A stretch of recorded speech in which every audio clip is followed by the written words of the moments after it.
فأعوذ بالله من الشيطان الرجيم بسم الله الرحمن الرحيم فقد قال الله تبارك وتعالى في القرآن المجيد والفرقان الحميد بل اتبع الذين ظلموا أهواءهم بغير علم فمن يهدي من أضل الله وما لهم من ناصرين. الألف صدق الله العظيم وبلغنا رسوله النبي الكريم ونحن على ذلك لمن الشاهدين والشاكرين والحمد لله رب العالمين. اللهم نبذ قلوبنا بالقرآن وزين أخلاقنا بالقرآن وأدخلنا الجنة بالقرآن ونجنا من النار بالقرآن. تمام تعریف و توصیف صلی اللہ علیہ وسلم جو خالق کائنات بھی ہیں، مالک شہنشاہت بھی ہیں، لاکھوں کروڑوں درود و سلام نازل ہوں اس نبی محتشم پر کہ جس کی وجہ سے اللہ تعالیٰ نے ہم سبوں کا وجود فرمایا. سبحان اللہ. حمد و صلوات کے بعد معزز محتشم سامعین کرام، السلام علیکم ورحمۃ اللہ وبرکاتہ. نہایت شکر گزار ہوں میں آپ تمام حضرات کا کہ اتنی پریشانی کے باوجود آپ ہمارا تشریف لائے. اللہ رب العزت آپ کے بیٹھنے کو سننے کو ہمارے پڑھنے کو پچھلے درس قرآن کے اندر آپ نے ایک مثال سنی تھی جس میں اللہ رب العزت نے مشرکوں کو سمجھایا تھا کہ مشرکوں تم اپنے ہی ہاتھوں سے بنے ہوئے بتوں کی پوجا کر رہے ہو، تمہیں عقل ہونا چاہیے اور تم ان کو اللہ کا شریک ٹھہرا رہے ہو جو سب کے سب اللہ کے بندے ہیں. تم اپنے غلاموں کو اپنا شریک نہیں بناتے، اپنے خادموں کو اپنے خداموں کو اپنا شریک نہیں مانتے، نہ مال میں شرکت دیتے ہو نہ کھیتی باڑی میں شرکت دیتے ہو، تو پھر اللہ کے بندوں کو اس کی ذات میں شریک کیوں ٹھہراتے ہو؟ یہ کتنی واضح نشانی تھی جو اللہ نے بیان کی تھی ظالموں کے لیے، مشرکوں کے لیے. آگے میرا رب فرماتا ہے بل اتبع الذین ظلموا اہواءهم، بلکہ ظالم سے مراد وہ کہ جنہوں نے شرک کر کے اپنی جانوں پر ظلم کر لیا. شرک مطلب اللہ کی ذات میں شریک ٹھہرایا. اللہ کو تو مانا ہی مانا، لیکن اللہ کے ساتھ ساتھ اللہ رب العزت کی طاقت کے برابر دوسری ایک طاقت سمجھ لی کہ جتنی طاقت اللہ کی ہے اتنی طاقت فلا بت کی بھی ہے، جتنی طاقت اللہ کی ہے اتنی طاقت فلا پیغمبر کی بھی ہے الا یعوذ باللہ، جتنی طاقت اللہ کی ہے اتنی طاقت فلا ولی کی بھی ہے الا یعوذ باللہ. تو فرمایا جس نے اللہ کی برابر اللہ اور اس کے بندوں کو کمپرومائز کیا تو پھر فرمایا بل اتبع الذین ظلموا اہواءهم، یہ وہ لوگ ہیں جنہوں نے اپنی خواہشات کی پیروی کی، اپنی خواہشات کی پیروی کی، اپنے خواہشات کے پیچھے بھاگے. یہ وہ لوگ ہیں نہ اور بغیر علم، بغیر علم کے، جہالت کی بنا پر جو دل نے کہا وہ کر لیا. کیوں؟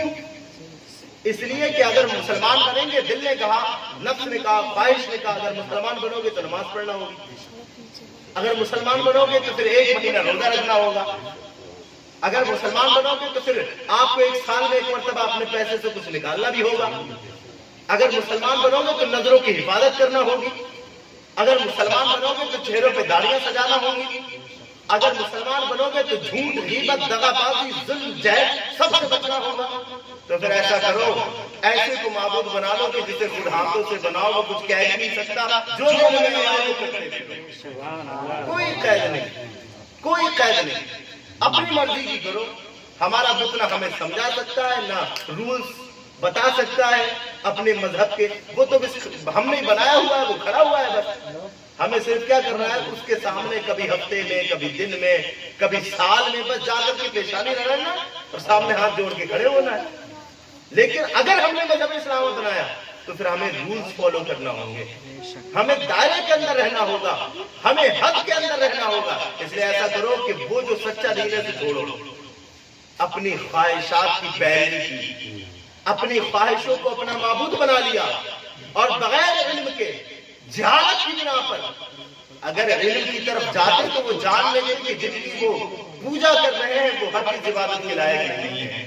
عبادت کے لائق ہے تو وہ صرف اللہ ہے. تو اللہ رب العزت فرماتا ہے کہ وہ لوگ ظالم ہیں کہ جنہوں نے اپنی خواہشات کی پیروی کر کے جہالت کی بنا پر اللہ کی ذات میں شریک ٹھہرایا.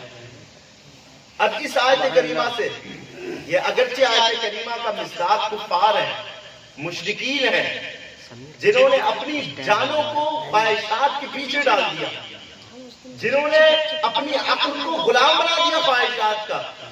سوچے ہی نہیں، کچھ علم حاصل کرتے، کچھ سمجھتے تو پتہ لگتا کہ ہے کیا ہدایت. انہوں نے کچھ غور ہی نہیں کی، جو دل نے کہا وہ کر لیا.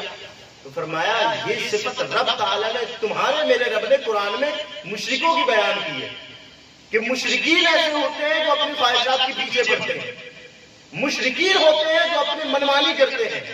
بھائی تم مسلمان ہو چکے ہو، تم منمانی نہیں کر سکتے، تم وہی کرو گے جو اللہ تعالیٰ نے تمہیں حکم دیا ہوگا. اب نہیں، اس سے پہلے تھے تو تم حد سے باہر تھے، تم جو چاہو کرو. لیکن اب جب اسلام میں آ گئے ہو تو جھکی نظریں کرنا ہوں گی. اب جب اسلام میں آ گئے ہو تو تمہیں 5 وقت مؤذن کے اذان پر لبیک کہنا ہوگا. اب جب مسلمان بن گئے ہو تو پھر تمہیں رمضان کے مہینے میں روز راستوں پہ کھڑا ہوا کھاتے ہوئے نہ دیکھا جائے، بلکہ تمہارے سحر سے لے کر کے غرض تک تمہارے شکم میں نہ کھانا جائے نہ پانی جائے. اب تم مسلمان ہو چکے ہو، اب تمہیں رول فالو کرنا ہوں گے. اب اللہ نے بتائی یہ نشانی جو خواہشات کی پیروی کرتے ہیں کافروں کی، مشرکوں کی.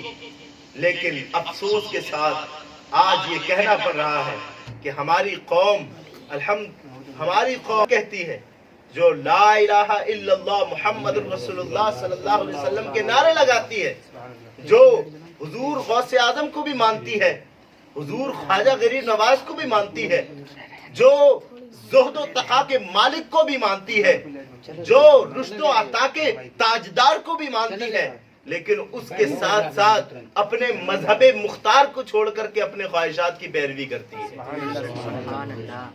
دل نے کہا چھوڑو روزہ تو چھوڑ دیا، دل نے کہا چلو بستر بڑا گرم ہے، نکلو گے تو ٹھنڈی لگے گی، وضو کرنا ہوگا ٹھنڈا ٹھنڈا پانی ہوگا، چلو فجر چھوڑ دی. دل نے کہا فحاشیاں کرو، بدکاریاں کرو، کرنے لگے. دل نے کہا موبائلوں پر گندی فلمیں دیکھو، دیکھنے لگے. دل نے کہا راستوں میں کھڑے ہو کر کے کھانا کھاؤ، کھانے لگے. دل نے کہا شادیوں میں ڈی جے بجاؤ، بجانے لگے.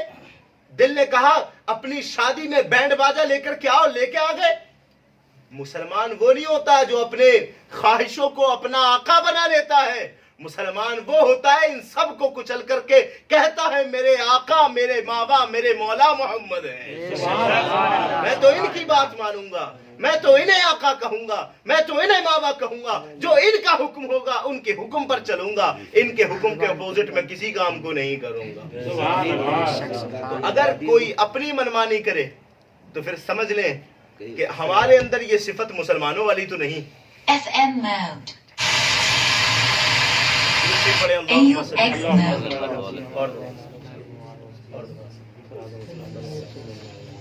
پھر غور کرے بندہ کہ ہمارے اندر یہ صفت پھر مسلمانوں والی نہیں، کیونکہ مسلمان اپنی عقل کو اپنی خواہش پر غالب نہیں ہونے دیتا، بلکہ اپنی عقل سے کام لیتا ہے، اپنی خواہشوں کو دبا لیتا ہے. اس تعلق سے میں آپ کے سامنے کچھ باتیں پیش کروں گا. وہ یہ کہ اپنی خواہش کے پیچھے بھاگنے والے کے لیے اللہ رب العزت نے کیا کیا ارشادات عطا فرمائے. یہ کتاب ہے مکاشفۃ القلوب.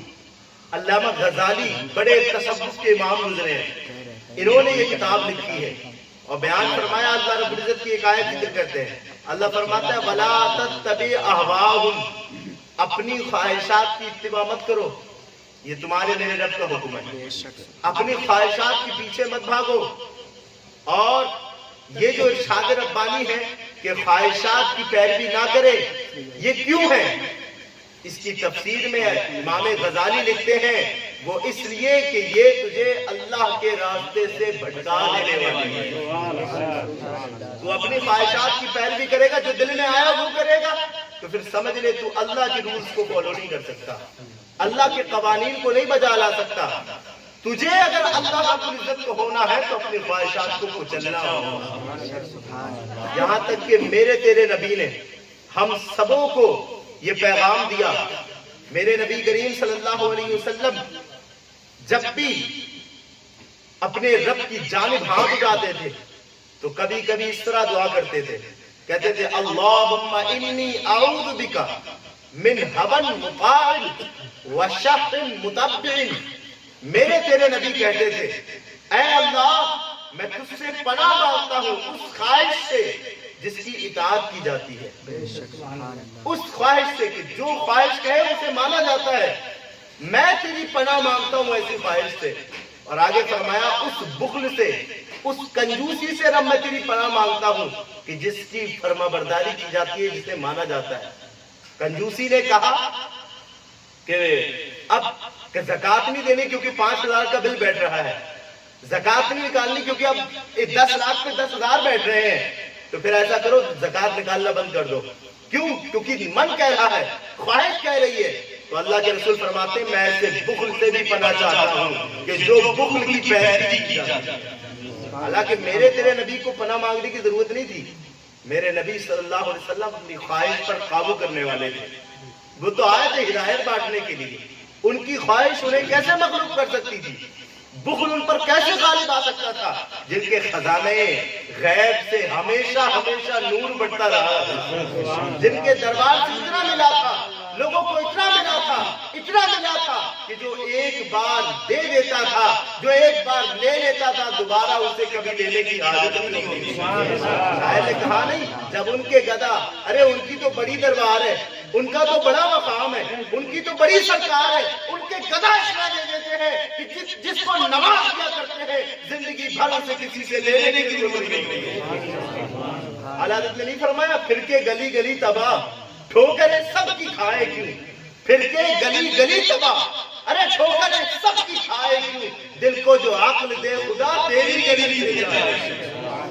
اور سنو ان کے گداؤں کا حال, جب ان کے گدا بھر دیتے ہیں شاہان زمانہ کی جوڑی, محتاج کا جب یہ عالم ہے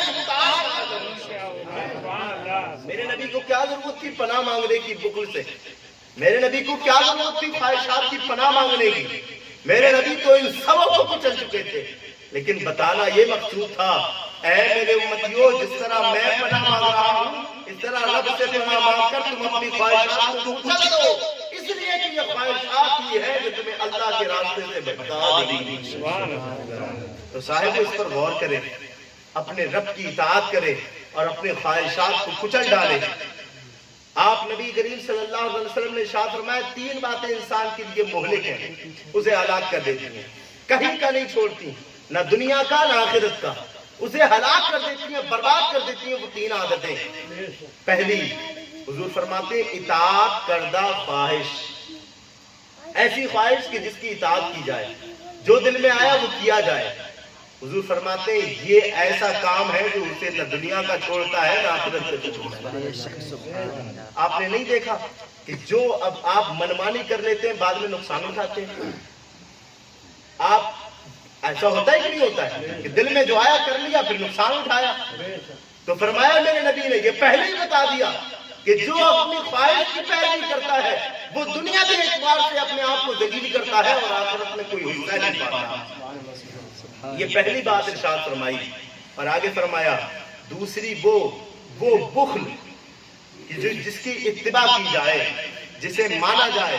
اور فرمایا اور تیسرا یہ کہ انسان اپنے آپ کو بڑا سمجھے, انسان اپنے آپ کو یہ سمجھے کہ میں ہی سب سے بڑا ہوں, بھائی میرے نیچے ہیں سب, میرا اوپر کون ہو سکتا ہے؟ علم میں میں اعلیٰ, عمل میں میں اعلیٰ, نماز کا میں پابند, علم میرے پاس زیادہ, زہد میرے پاس زیادہ, تقویٰ میرے پاس زیادہ, بولنے کی صلاحیت میرے پاس, حسن میرے پاس. اللہ کے رسول فرماتے ہیں اس کے پاس کچھ نہیں, وہ ہلاک ہونے والا ہے. جو زیادہ ایٹیٹیوڈ میں رہے, جو زیادہ ایگو میں رہے, اس کا زمانہ زیادہ نہیں چلنے والا, وہ بہت جلدی غروب ہونے والا ہے. سورج وہی چڑھتا رہتا ہے, سورج وہی بلندی پہ رہتا ہے جو اپنی رب کی فرما برداری کرتا ہے. ابھی ایک نکلا ہے نا غوث اعظم کا مہینہ, غوث اعظم کا مہینہ, غوث اعظم کا سورج ایسے چمکا کہ جب سے چمکا ہے تب سے قیامت ہو جائے گی، اس کا سورج کبھی غروب نہیں ہوگا۔ وجہ کیا ہے؟ کیا غوث اعظم آسمان سے نازل ہوئے تھے؟ کیا غوث اعظم کو رب تعالیٰ نے لفظ کن سے پیدا کیا تھا؟ ہرگز نہیں۔ تیری میری طرح غوث اعظم بھی اپنی ماں کے شکم سے پیدا ہوئے تھے۔ کیا غوث اعظم پیدا ہوتے ہی محدث اعظم بن گئے تھے؟ کیا غوث اعظم پیدا ہوتے ہی فصاحت و بلاغت کے مالک ہو گئے تھے؟ ہرگز نہیں۔ تیری میری طرح غوث اعظم نے دودھ بھی پیا تھا، پھر باتیں کرنا سیکھی تھی، اس کے بعد علم سیکھا تھا، اور پھر رب کے اتنے قریب ہوئے کہ رب تعالیٰ نے انہیں سارے ولیوں کا سردار بنا دیا۔ کیوں؟ کیونکہ وہ رب کے ہوئے۔ اور ان کے سورج کے بارے میں تو امام ربانی مکتوبات امام ربانی کے اندر لکھتے ہیں، فرماتے ہیں، کہتے ہیں کہ حضور غوث اعظم کے سورج کے بارے میں پوچھتے ہو؟ پوچھو غوث اعظم سے خود۔ آپ کے دروازے کے اندر، آپ کے مزار شریف کے اندر جانے کے 2 گیٹ ہیں، ان دونوں گیٹوں کے اوپر یہ شعر لکھا ہوا ہے جو میں آپ کو سنانے لگا ہوں۔ ان کے سورج کا دیکھو کیسا زوال نہیں ہوتا کبھی، یہ کیسا چڑھا رہتا ہے افق پر۔ کہتے ہیں افلت شموس الاولین، ہم سے پہلے جتنے سورج نکلے سب ڈوب گئے، سب ڈوبے۔ جتنے بادشاہ بنے سب کے تاج پڑے ہیں زمینوں پر، آج ان کی قبروں پر کوئی سلام کرنے والا موجود نہیں، آج ان کی قبروں پر کوئی فاتحہ کرنے والا موجود نہیں۔ لیکن آؤ ہماری قبروں کو دیکھو، ہماری قبروں کی لوگ زیارت بھی نہیں کرتے، پھر بھی 40 دینے ہماری یادوں میں لگاتے ہیں۔ ہمارے یہاں دیکھو لوگ ہماری زیارت کو ترستے ہیں، انہیں موقع نہیں ملتا، اور زندگی پر رو کر کے کہتے ہیں ہمیں درِ غوث کی حاضری نصیب فرمائے۔ کہتے ہیں ہمارے دیکھو افلت شموس الاولین، ہم سے پہلے جتنے سورج نکلے سب ڈوب گئے، لیکن کہہ رہے وشمسھا، ہمارے سورج کے بارے میں پوچھتے ہو؟ فرماتے ابداً علی افق العلی لا تغربوا، جب سے چڑھا ہے تب سے چمک ہی رہا ہے، کبھی غروب نہیں ہوگا۔ تو جو اللہ کا ہو جاتا ہے اپنی خواہشات کو کچل دیتا ہے۔ کیسے کچلا غوث اعظم نے؟ ایک مرتبہ نکلا اب بادلوں کی طرح، اور نکلنے کے بعد کہا غوث اعظم تم نے بڑی عبادتیں کر لی، اب تمہیں عبادت کرنے کی ضرورت نہیں، تم نے بڑا رب کو راضی کر لیا، اب کچھ نہ کرو، اب رب تم سے راضی ہو گیا ہے، اب چھوڑو عبادتیں کرنا، اب چھوڑو سجدے کرنا، اب چھوڑو مشقتیں اٹھانا، اب میں تجھ سے راضی ہوں۔ غوث اعظم نے اپنی خواہش کی پیروی نہیں کی اس وقت۔ میں غور کریں میں جو بتانے لگا ہوں، وہ اگر ہم تم ہوتے تو ہماری خواہش کہتی بھائی بہت اچھا ہوا، اب تو صبح فجر میں اٹھنا نہیں پڑے گا، اب تو دوپہر میں اپنا کام چھوڑ کر کے ہاتھ منہ دھو کر کے لگنا نہیں پڑے گا نماز کے لیے، اب تو بڑا اچھا ہوا کہ رب راضی ہو گیا، اب نمازیں چھوٹی، اب روزے چھوٹے، صبح سحر سے لے کر کے غرب تک ہمیں اب روزہ نہیں رکھنا ہوگا، اب ہم جہاں چاہیں اپنی نگاہیں پھیرتے پھریں، اب جو چاہے ہم کریں، بڑا اچھا ہوا کہ رب راضی ہو گیا۔ نفس کی نہیں سنی غوث اعظم نے، نہیں بنے غوث اعظم خواہشات کے غلام، کیونکہ انہوں نے پڑھا ہوا تھا بل اتبع الذین ظلموا اہواءہم بغیر علم، ظالم وہی ہوتے ہیں جو اپنی نفسوں کی خواہشات کی پیروی کرتے ہیں۔ آپ نے سوچا یہ نماز تو مصطفیٰ پر بھی، یہ نماز تو مصطفیٰ جان رحمت صلی اللہ تعالیٰ علیہ وسلم پر بھی معاف نہیں ہوئی، یہ نماز تو صدیق اکبر جس کے بارے میں کہا گیا افضل البشر بعد الانبیاء بالتحقیق، کہ اگر میرے بعد اگر کوئی افضل ہے، کوئی بہتر ہے، کوئی اچھا ہے نبیوں کے بعد تو وہ صدیق اکبر ہے۔ کہا انہوں نے بھی زندگی بھر نماز پڑھی۔ صدیق اکبر کے بعد عمر فاروق اعظم جس کے بارے میں میرے نبی نے ارشاد فرمایا اے عمر میرے بعد اگر کوئی نبی ہوتا تو وہ تو ہوگا، وہ عمر کہ جس کے بارے میں آیا ہے کہ جہاں سے نکلتے تھے شیطان اس گلی سے بھاگ جایا کرتا تھا، اور میرے نبی نے فرمایا عمر تو جس گلی سے گزرا ہے نا قیامت تک اس گلی میں کبھی شیطان قدم نہیں رکھ سکتا۔ ان پہ بھی نماز معاف نہیں ہوئی، جن کا حال یہ ہے کہ حضور نے بیان کیا، ایک مرتبہ عرض کرنے لگے عمر حضور نبی کریم صلی اللہ تعالیٰ علیہ وسلم ذرا بتائیں میرا حال یہ ہے کہ دنیا میں لوگ مجھ سے خوف کرتے ہیں، حتیٰ کہ شیطان بھی مجھ سے ڈرتا ہے، شیطان میرے سامنے نہیں آتا، میری آواز سن کر کوسوں دور بھاگ جاتا ہے، بتائیں حضور جب میں قبر میں جاؤں گا تو منکر نکیر سے میرا معاملہ کیا ہوگا؟ انشاءاللہ مچلیں گے آپ۔ کہاں منکر نکیر سے میرا مسئلہ کیا ہوگا؟ ان کے سامنے میرا کیا معاملہ ہوگا, ان سے میرا کیسے مقابلہ ہوگا. کہا عمر تو دنیا میں ہے تو شیطان بھاگتا ہے, تو جب قبر میں جائے گا نا, منکر نکیر آئیں گے نا, تو تیرے سوال کریں گے وہ تجھ سے, من رب کا, ان کے سوال کرنے سے پہلے تو کہے گا اللہ ربی. وہ کہیں گے من رب کا, تیرا رب کون ہے, ان کا سوال ہی نہیں کرنے دے گا تو, اس سے سوال سے پہلے جواب دے گا, کہے گا اللہ ربی, پھر کہے گا فمن ربکما, بتاؤ تمہارا رب کون ہے. وہ تو سوال کرنے آئے تھے عمر, تو خود ان سے سوال کرے گا. یہ شان تھی حضرت عمر کی. کہا حضور میرا یہ حال ہوگا؟ کہا ہاں. پھر جب وہ دوسرا سوال کرنے لگیں گے نا, اور تیسرا اور دوسرا, من ربکما, من ربکا, تیرا رب کون ہے, تو تو اس کے جواب میں پہلے ہی کہہ دے گا اللہ ربی فمن ربکما, میرا رب تو اللہ, بتا تمہارا رب کون ہے. اور جب وہ دوسرا تیسرا سوال کریں گے تو پھر ان کے سوال کے جواب میں تو سوال کرنے سے پہلے ہی کہے گا محمد صلی اللہ علیہ وسلم نبی فمن نبیکما, میرے نبی تو محمد ہے, بتاؤ تمہارے نبی کون ہے. میرے نبی تو محمد صلی اللہ علیہ وسلم ہے, بتاؤ تمہارے نبی کون ہے.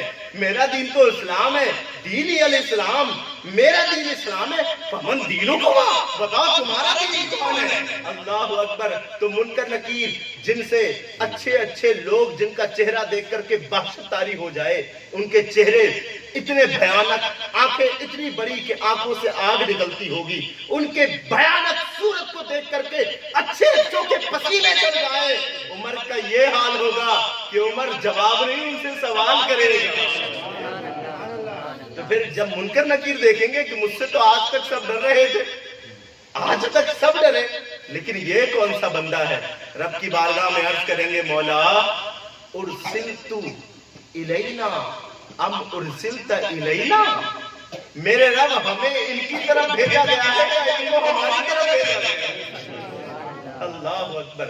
غوث اعظم نے سوچا کہ اس جلیل القدر صحابی عمر پر جب نماز معاف نہیں ہوئی, سخاوت کے تاجدار عثمان پر نماز معاف نہیں ہوئی, عثمان جس کی شان اللہ اکبر, نبی کی ایک بیٹی نہیں دو دو بیٹیاں جن کے گھر میں, جن کو ذوالنورین کہا جاتا ہے, جن کو نور والا کہا جاتا ہے, جب ان پر نماز معاف نہیں ہوئی, حیدر کرار ولایت کے تاجدار, جن کو ملی ولایت ان کے صدقے سے ملی, جن کو ملی ہمت ان کے صدقے سے ملی, جب بندہ کمزوری میں ہو اور جب کہے لا فتح الا علی, لا فتح الا علی, لا سیف الا ذوالفقار, تو پھر اس کے دل میں قوت پیدا ہو جائے, اس کی ہمت میں اضافہ پیدا ہو جائے. جب وہ یا علی المدد کا نعرہ لگائے تو اگرچہ وحشت میں ہو, اگرچہ ڈر کھڑا ہوا ہو, اس کے دل میں جذبہ پیدا ہو جائے. اس علی پر نماز معاف نہیں ہوئی, صحابہ پر نماز معاف نہیں ہوئی, تابعین پر نماز معاف نہیں ہوئی, تبع تابعین پر نماز معاف نہیں ہوئی, تو پھر بتا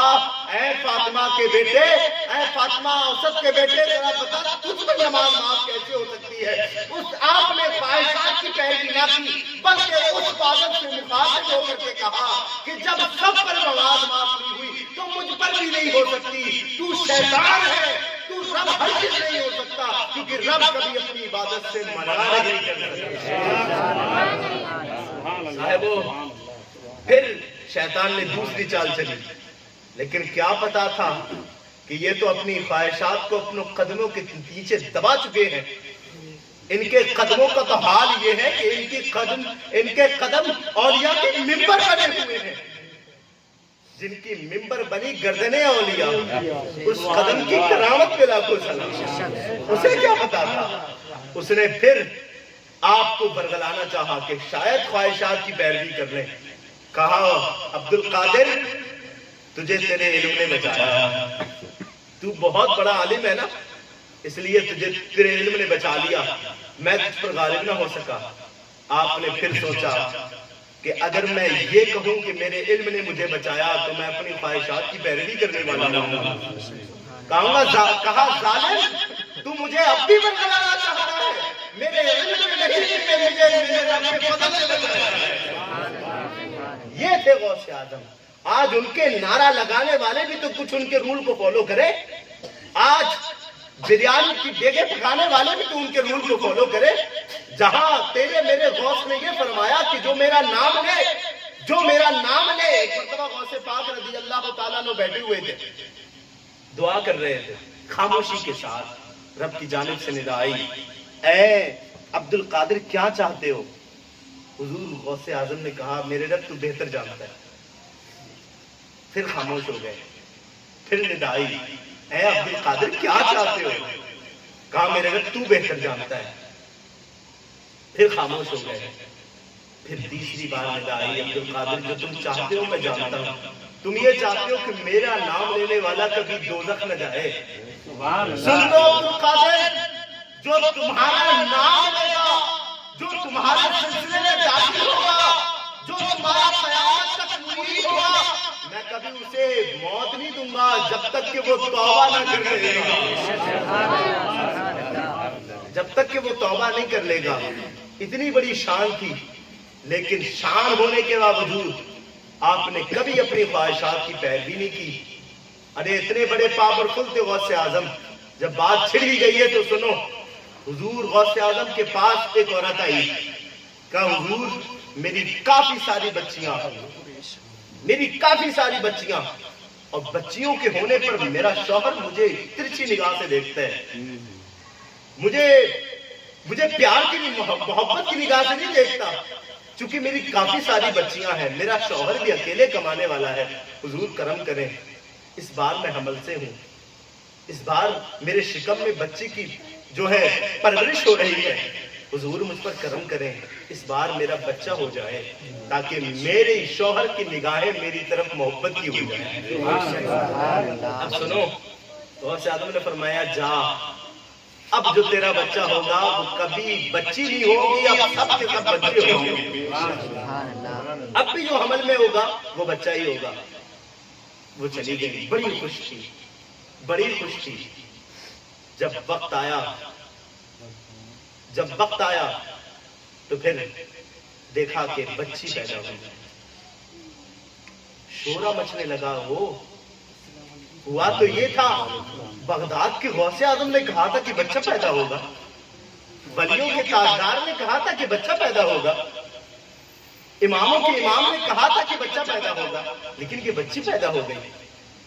تو پھر اس نے جو ماں کا دل دکھا ہوا تھا, جب اس نے اپنی شوہر کی طرف دیکھا, پھر وہی ترچھی نگاہیں, پھر وہی ناراضگی, تو پھر اس نے اپنی بچی کو ہاتھ میں لیا اور گئی عبد القادر جیلانی کے پاس. کہا آپ نے تو کہا تھا کہ بچہ پیدا ہوگا, ہو گئی بچی پیدا, آپ کیا کریں گے؟ آپ کا کہا ہوا اب جھوٹ ہو گیا. حضور غوث اعظم نے کہا لاؤ دکھاؤ تو صحیح کہ کیا ہے. آپ نے اسے اپنے ہاتھ میں لیا. ہاتھ میں لینے کے بعد تھوڑی دیر پیار کیا. کہا لوگ کون کہتا ہے یہ بچی ہے, یہ تو بچہ ہے. کون کہتا ہے یہ بچی ہے, یہ تو بچہ ہے. زمانے نے دیکھا, جب تک ماں کی گود میں تھا, جب تک ماں کی گود میں تھی وہ بچی تھی, جب عبد القادر جیلانی کی گود میں آیا تو پھر وہ بچہ ہو. لیکن میرے غوث نے صرف یہ نہیں فرمایا کہ 11ویں آئے تو خوب دیکھے پکاؤ میرے لیے. میرے غوث نے یہ فرمایا کہ جو ایک وقت کی نماز چھوڑ دے, اگر وہ مر جائے تو اس کی نماز جنازہ نہ پڑھو. تیرے میرے غوث نے فرمایا ہے. ہاں, حضور غوث اعظم کی نیاز دلانا بہت بڑی ثواب کی کام, حضور غوث اعظم کو یاد کرنا بہت بڑا عجر. لیکن ذرا بتاؤ, یہ بریانی کے ڈیگے لے کر کے جب ہم حضور غوث اعظم کی بارگاہ میں پہنچیں گے قیامت کے دن, میرے غوث فرمائیں گے میرے اس فرمان کا کیا ہوا, میں نے جو کہا تھا کہ جو نماز نہ پڑھے اس کی نماز جنازہ بھی نہ پڑھو. ذرا حساب دو ڈیگوں سے پہلے کہ کتنی نمازیں پڑھتے ہیں. ہم سب کیا کہیں گے صاحب؟ روز محشر کے جاگ اداس گوبد, روز محشر کا دن جانوں کو پگھلانے والا ہوگا. بھیجے کھولتے ہوں گے صاحب. وقت تو ایسا ہوگا کہ باپ اپنے بیٹوں کو نہیں پہچانے گا. یہ صرف بنائی ہوئی کہانیاں نہیں ہیں کہ سن لیا اور بیان کے بعد پھر نارمل ہو گئے. بیان میں بیٹھے ہوئے تو آنکھوں سے آنسو بھی نکل گئے اور جب باہر نکلے پھر نارمل. یہ بنائی ہوئی کہانیاں نہیں ہے. ایسا ہوگا. آج جس سورج کو تم دیکھ رہے ہو کہ کئی ہزار میل دور ہے وہ, پھر بھی جب جولائی اور جون کا مہینہ آتا ہے نا تو انسان کی حالت خراب ہو جاتی ہے. جب جولائی اور جون کا مہینہ آتا ہے نا تو بغیر پنکھے کے گزارا نہیں ہوتا. اور اب تو پنکھوں سے بھی بعض لوگوں کا گزارا نہیں ہو رہا, اب تو اس ایسیاں لگا رہے ہیں لوگ. ذرا سوچو کہ یہ کئی ہزار میل دور ہونے کے بعد اتنی تپش لیتا ہے کہ بھیجے کھولا دیتا ہے. یہ سورج قیامت میں سوا نیزے پر ہوگا, اور آج ہے اس کی پیٹھ, کل اس کا منہ ہوگا. ہم نے پڑھا ہے کتابوں میں, پسینہ اس قدر ہوگا نا کہ کسی کے گھٹنوں تک, کسی کی کمر تک, کسی کے گلے تک تو کوئی غوطے لگاتا ہوگا. اور وہ بھی اتنا بدبودار پسینہ, اتنا بدبودار پسینہ کہ اس پسینے سے لوگوں کے بھیجے کھولتے ہوں گے. صاحبو, اس قیامت میں روز محشر کی جاگداز بغض دلوں کو پگھلا دے گا, جانوں کو پگھلا دے گا. باپ اپنے بیٹے کو پہچاننے سے انکار کرے گا. وہ ماں کی جس نے 9 مہینے اپنے شکم کے اندر رکھا, 2 سال اپنے جگر کا خون پلایا, وہ کہے گا کون ہے تو؟ میں نہ تیری ایک نیکی لینے کے لیے تیار, نہ میں تیرا ایک گناہ لینے کے لیے تیار, تجھے ایک نیکی دینے کے لیے تیار. یہ قیامت کا عالم ہوگا صاحب, قیامت کا عالم. میرے نبی نے ارشاد فرمایا, عائشہ قیامت میں اپنی قبروں سے لوگ ننگے اٹھیں گے, ننگے اٹھیں گے اپنے قبروں سے, برہنہ اٹھیں گے. عائشہ رضی اللہ تعالیٰ نے عرض کیا, حضور لوگوں کو حیا نہیں آئے گی؟ ایک دوسرے کو دیکھ کر لوگوں کو شرم نہیں آئے گی؟ حضور نے فرمایا, عائشہ معاملہ اس سے آگے ہوگا. کسی کو ہوش ہوگا تبھی تو حیا آئے گی. وہاں ہوش ہی ڈبائے ہوئے ہوں گے لوگ, انتظار کریں گے کب ہو حساب, کب ہو حساب.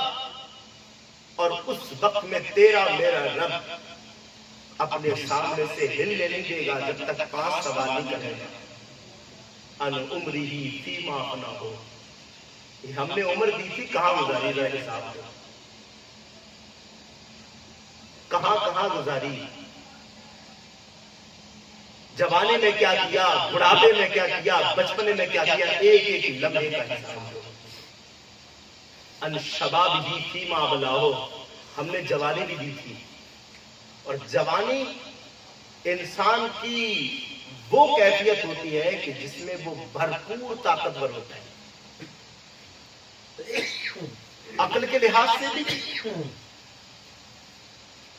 طاقت کے لحاظ سے بھی, سلاست کے لحاظ سے بھی, حسن کے لحاظ سے, ہر طریقے سے جوانی میں بندہ بالکل کمپلیٹ ہوتا ہے. اس جوانی کے بارے میں ہوگا جب ہم نے تمہیں پورا کمپلیٹ بنایا تھا, پورا کمپلیٹ کیا تھا, بتاؤ کیا کیا؟ کہیں اپنی آنکھیں تو نہیں بہکائی تھی, کہیں دنیا کے حسیناؤں کے چکر میں ان کے دروازوں پہ تو نہیں پڑے رہے تھے. تمہیں ہم نے جوانی نہیں اس لیے دی تھی کہ تم اپنے رب کی رضا حاصل کرو. جوان کے بارے میں تو حضور نے فرمایا, انا حبیب اللہ, میں اللہ کا حبیب ہوں. حبیب ہونا کوئی آسان بات نہیں. آدم صفی تو ہوئے, حبیب نہیں ہوئے. نوح نجی تو ہوئے, حبیب نہیں ہوئے. ابراہیم خلیل تو ہوئے, حبیب نہیں ہوئے.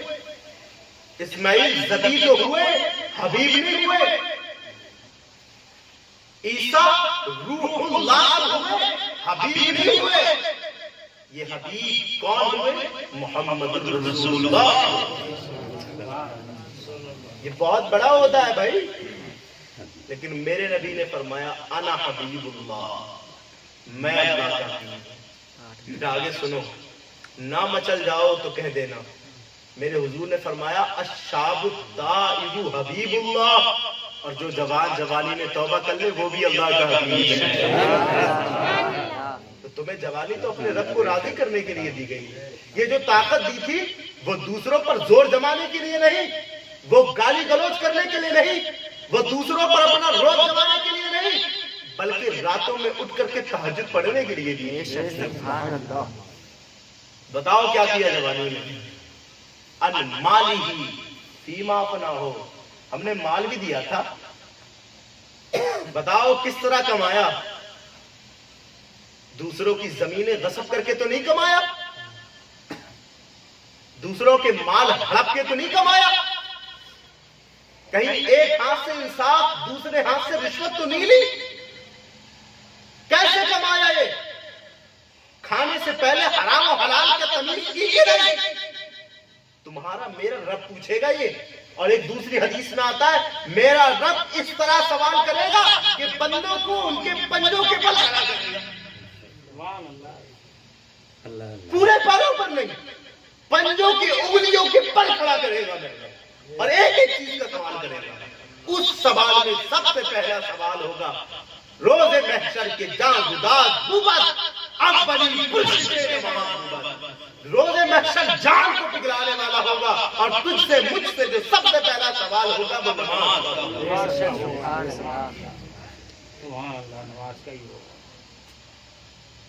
تو صاحبو ظالم کون ہے؟ اتبع الذین ظلموا اہواءہم. ظالم وہ ہے جس نے کہا ہاں میری نفس میری خواہش جو کہے وہ کروں گا. ہو وہ جوانوں سے بڑا سنا گیا ہے. میرے جوان بہت کہتے ہیں ابھی تو جوانی ملی ہے اب تو جو چاہوں کروں. یہ تو 4 دن کے دن ملے ہیں، پھر بڑھاپا آئے گا، پھر ذمہ داریاں آئیں گی. ابھی تو جینے دو نا چین سے، ابھی تو آوارگی کرنے کا من ہوگا، ابھی آوارگی کرنے کا دو. حضور فرماتے، حضور نہیں بلکہ حضور کا رب فرماتا ہے اتبع الذین ظلموا. ہے ایسے لوگ ظالم جو اپنی نفسوں کی اتباع کرتے ہیں. اور آگے سنو کلیجہ منہ کو آ جائے گا. میرے رب نے فرمایا فَمَن يَهْدِي مَنْ أَضَلَّ اللَّهُ. جنہوں نے اپنی نفس کی پیروی کر کے اپنے رب کا شریک بنا دیا، جسے اللہ نے ہدایت سے گمراہ کر دیا اسے کوئی ہدایت نہیں دے سکتا. جسے گمراہ کر دیا لگا دیا دھپا کہ اب تو گمراہ ہے. میں کیا مجھ جیسے ہزاروں کروڑوں علماء بھی اسے ایک دو کتابیں نہیں پورا دفتر بھی دکھا دے اس کے دل پر کوئی اثر نہیں ہو سکتا. وہ کبھی گمراہی سے ہدایت کر دیا. فَمَن يَهْدِي مَنْ أَضَلَّ اللَّهُ. جسے اللہ نے گمراہ کیا، اللہ نے جسے گمراہ کیا اسے کوئی ہدایت نہیں دے سکتا. ایسا کیوں ہے؟ تو اس کے حوالے کے لیے یہ کتاب شرح تہذیب، کیونکہ میں آپ کو تقریر نہیں سنا رہا، میں آپ کو سبق پڑھا رہا ہوں. میری ڈیوٹی آپ کو تقریر سنانے کی نہیں، آپ کو سبق پڑھانے کی ہے. تو پھر اس سبق کو پڑھیں آپ. یہ وہ کتاب ہے کہ جسے پڑھ کے لوگ عالم ہوتے ہیں، لیکن الحمدللہ بچپنے میں تو نہیں پڑھ پائے. آج درس قرآن کا فیض دیکھیں کہ آج اس کتاب کو دیکھنے اور پڑھنے کی توفیق ملی. الحمدللہ. اس کتاب کے خطبے ہی میں صاحب شرح تہذیب کہتے ہیں ہدایت کیا ہے، ہدایت کسے کہتے ہیں؟ تو کہتے ہیں الہدایت قیل ہی الدلالۃ الموصلہ. ہدایت کہتے ہیں پہنچا دینے کو، راستہ دکھا دینے کو. کیا کہتے ہیں؟ ہدایت. پہنچانا کہاں تک؟ اپنے رب تک. پہنچانا کہاں تک؟ دین اسلام تک، صراط مستقیم تک.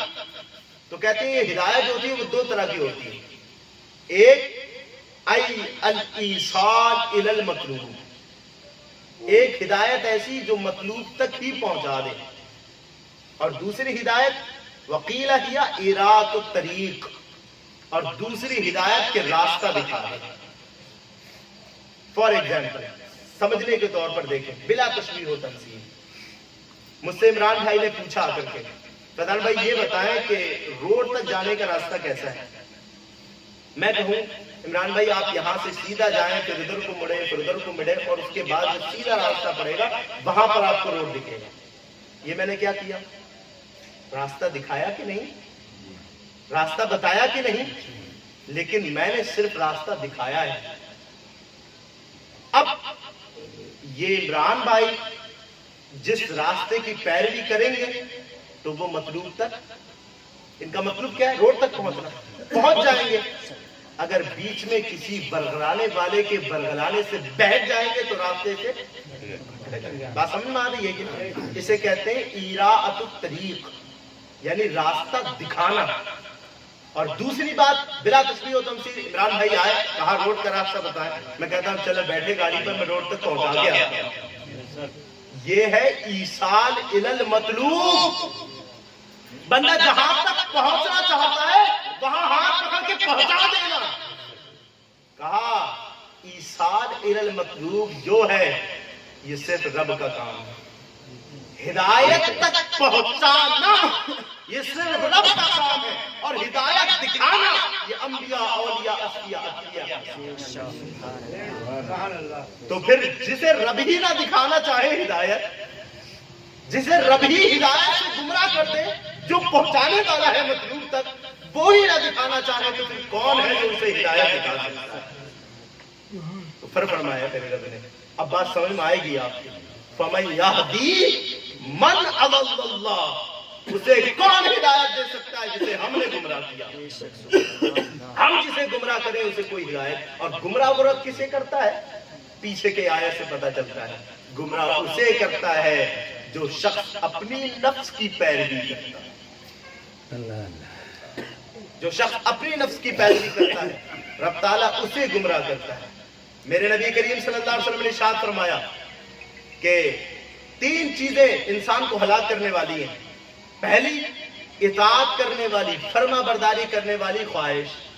دوسری، بخل کرنے والی اطاعت، یعنی مال میں بخل کرے، کسی سے کام لے، اپنے مال کو بھر رہا ہے تجریوں سے اور زکوٰۃ کے آنے کے وقت کنجوسی دکھا رہا ہے. ہم نے کتنے لوگوں کو، میں مشاہدے کی بات بتانے لگا ہوں آپ کو، ہم نے کتنے لوگوں کو بتایا کہ صاحب آپ پر زکوٰۃ فرض ہے، آپ پیسے والے ہیں نکالیں. تو وہ کہتے تھے ہاں بتائیں کاؤنٹنگ کروائیں. تو جب ہم کاؤنٹنگ کرواتے تھے تو کہیں 5,000 کہیں 10,000، تو وہ کہتے تھے لیجیے صدقہ فطر لے کے چل جائے، کیونکہ وہ 5,000 بن رہے تھے نا، وہ 10,000 بن رہے تھے، تو پھر صدقہ فطر لے جاؤ گا. یہ حال ہے. ہماری جام کے اندر زکوٰۃ کا نام کیا ہوتا ہے، اس کے مسائل کیا ہوتے ہیں، 85% لوگ نہیں جانتے. اگر ہماری جام کے لوگ زکوٰۃ نکالنے لگے الحمدللہ، تو پھر کوئی محتاج نہیں رہے گا. اور آج جو جگہ جگہ مدرسے کے لیے لوگوں کو کہنا پڑ رہا ہے کہ مدرسے کو کہنے کی بھی ضرورت نہیں ہے، یہ حال ہوگا. تو فرمایا بخل کرنے والا جب بخل کی اطاعت کرے تو وہ ہلاک ہو جاتا ہے. اور فرمایا جب انسان اپنے آپ کو بڑا سمجھنے لگے تو وہ بھی ہلاک ہو جاتا ہے. تو فرمایا یہ سب اس لیے کہ وہ اپنی خواہش کی پیروی کر رہا ہے، اپنے آپ کو بڑا سمجھ رہا ہے تب بھی وہ اپنی خواہش کی پیروی کر رہا ہے. بخل سے کام لے رہا ہے تب بھی وہ اپنی خواہش کی پیروی. کیوں؟ کیونکہ اگر رب کی پیروی کرتا تو پھر زکوٰۃ نکالتا نا. کیونکہ رب نے 1-2 جگہ نہیں، قرآن میں کئی جگہ ارشاد فرمایا تو آپ زکوٰۃ نکالو. تو پھر جب نہیں نکال رہا ہے تو پھر اپنی خواہش کی پیروی تو کر رہا ہے نا. تو پھر فرمایا جب نفسانی خواہش کے باعث کر رہا ہے تو پھر حضور نے فرمایا اسے چھوڑو، ورنہ یہ نفسانی خواہش تمہیں جہنم کے منہ تک لے جا کے کھڑا. اب چھوڑنا کیسے ہے، اس کے تعلق سے آخری بات کر کے میں درس قرآن ختم کرنے لگا ہوں. چھوڑنا کیسے ہے؟ ایک دانا شخص نے ایک شخص کو بتایا کہ چھوڑنا کیسے ہے خواہشات نفسانی کی. تو کہا میں تجھے خواہشات نفسانی سے مقابلہ کرنے کا حکم دیتا ہوں، کیونکہ خواہشات برائیوں کی کلید ہے، برائیوں کا ذخیرہ ہے، برائیوں کی فیکٹری ہے. کیا؟ خواہشات. برائیوں پر ابھارنے والی ہے خواہشات، اور نیکیوں کی دشمن ہے خواہشات. تو پھر فرمایا تیری ہر خواہش تیری دشمن ہے، اور سب سے بری خواہش یہ ہے کہ جو گناہ کو تیرے سامنے بطور نیکی پیش کرے. ہے گناہ لیکن نیکی سمجھ کر کے بندہ کرے. آج بڑی معذرت کے ساتھ میں آپ سب سے چھوٹا ہوں، اور واللہ میں اپنی ذاتی حیثیت بتا رہا ہوں کہ میں سب آپ کے قدموں میں بیٹھنے کے لائق ہوں نہیں. میں صرف دین کی بات بتانے لگا ہوں. میری حیثیت یہاں بیٹھنے کی نہیں، آپ کے پاس بیٹھنے کی ہے. لیکن میری حیثیت کی وجہ سے میں یہاں نہیں بیٹھا، اس قرآن و حدیث کی وجہ سے میں یہاں بیٹھا. میری حیثیت تو یہ صاحب کہ مجھ سے کوئی بات نہ کرے، میں اتنا نکما شخص، میں اتنا بیکار شخص کہ مجھ سے کوئی بات نہ کرے، یہ میری حیثیت، یہ میرا پروٹوکول۔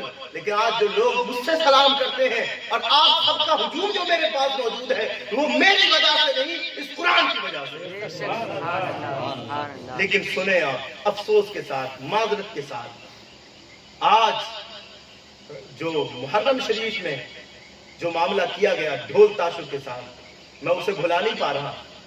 میں نے 15 فتاوی جات کی روشنی میں اس بات کو ظاہر کیا تھا کہ یہ صاحب و ناجائز ہے، آپ دین سے بغاوت کر رہے ہیں، آپ امام حسین کے نام پر غداری کر رہے ہیں، آپ امام حسین کی ذات سے مقابلہ کر رہے ہیں۔ لیکن نہیں ہوا، اتنے علماء کی موجودگی میں بھی اس جگہ پر، اس جام میں کہ جہاں علماء کا گڑھ مانا جاتا ہے، یہ غلط کام ہوا۔ تو پھر کیوں ہوا؟ وجہ یہ کہ ہم نے اس گناہ کو نیکی کی شکل دی، جس طرح یہ دانا بتا رہا ہے، ہم نے ڈھول تاشر کو گناہ سمجھا ہی نہیں، ورنہ ہم اپنے علماء کی بات کو بالکل فراموش نہیں کرتے، ہم نے اسے کیا سمجھا؟ نیکی۔ تو پھر فرمایا سب سے بڑی خواہش یہ ہے کہ جو گناہوں کو نیکی کی شکل میں بنا دے، اور فرمایا جب یہ دشمن تجھ سے جھگڑا کریں گے تو ان سے بچنے کا طریقہ یہ ہے کہ جب تیری خواہش تجھے سستی دلائے تو پھر تو ہوشیاری کے ذریعے سے اس کا مقابلہ کر۔ جب سستی دلائے تو سستی میں مت پڑ جا، پھر سستی دلائے گی پھر رب سے غافل کر دے گی، تو جب تجھے سستی دلائے تو ہوشیاری کے ذریعے سے اس کا مقابلہ کر، اور جب وہ تجھے جھوٹ بلوانے پر مبتلا کرے، تجھے جھوٹ بلانے پر ابھارے، تو پھر فرمایا اس دانا نے تو پھر تو سچ بول کر کے اس کا مقابلہ کر۔ سبحان اللہ۔ جب جھوٹ بولنے پر تجھے آمادہ کرے تو کب جھوٹ نہیں، سچ بولوں گا۔ آپ کو معلوم ہے ایک اللہ والے نے کبھی شیر قورمہ نہیں کھایا، ہمیشہ سوکھی روٹی کھائی، کبھی سالن کے ساتھ نہیں کھائی۔ کیوں؟ لوگوں نے پوچھا آپ نے کیوں نہیں کھائی؟ کہا میرا نفس مجھ سے کہتا ہے کہ کھا، اور میں اپنی نفس کی کبھی نہیں مانوں گا۔ اور ایک ایسے اللہ کے ولی گزرے ہیں، ایک ولی نے تو کبھی اپنے آپ اپنے لیے میں کا لفظ کبھی کہا ہے نہیں، انا جس کو بولتے ہیں عربی زبان کے اندر، عربی گرامر میں کبھی انا نہیں کہا۔ ایک شخص پیچھے پڑ گیا کہ ان سے انا کہلوایا جائے، اتنی احتیاط کرتے تھے وہ اپنی خواہش کی پیروی نہ کرنے میں، کہ کبھی میں نہیں کہا انہوں نے، کیونکہ میں بھی تھوڑی خواہش کی پیروی جھلکتی ہے۔ جب بندہ کہتا میں نے کر لیا تو مطلب وہ اپنے خواہشات کو تھوڑا بہت تو غلام ہے۔ یہ سب میں کر سکتا ہوں تو تھوڑا سا جھلک دکھائی دیتی ہے۔ تو کبھی اس بزرگ نے میں نہیں کہا، ایک شخص پیچھے پڑ گیا کہ آج میں کروا کے دکھاؤں گا، ان سے انا کروا کے دکھاؤں گا۔ تو پھر وہ گیا اس بزرگ کی بارگاہ میں، کہا حضرت یہ بتائے شیطان کو کس نے گمراہ کیا؟ تو جواب اس کا کیا تھا؟ انا نے، گھمنڈ نے۔ انا مطلب گھمنڈ، تکبر۔